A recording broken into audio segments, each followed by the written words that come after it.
راديو صوت العرب، عنوان التميز والارتقاء.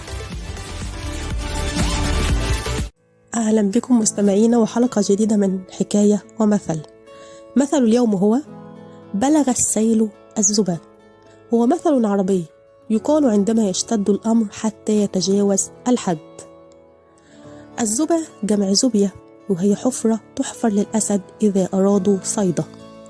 القصة المقصود بها هذا المثل هي أن رجلا كان يعمل في صيد الأسود، فقام بحفر زبية عميقة، وقام بتغطيتها بالأغصان، واضعا داخلها الطعم الذي سيخدع به الأسد فيسهل عليه اصطياده.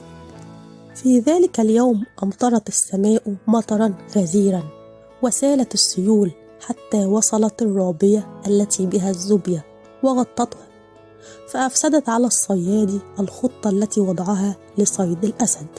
ومن هنا نقول بلغ السيل الزبا.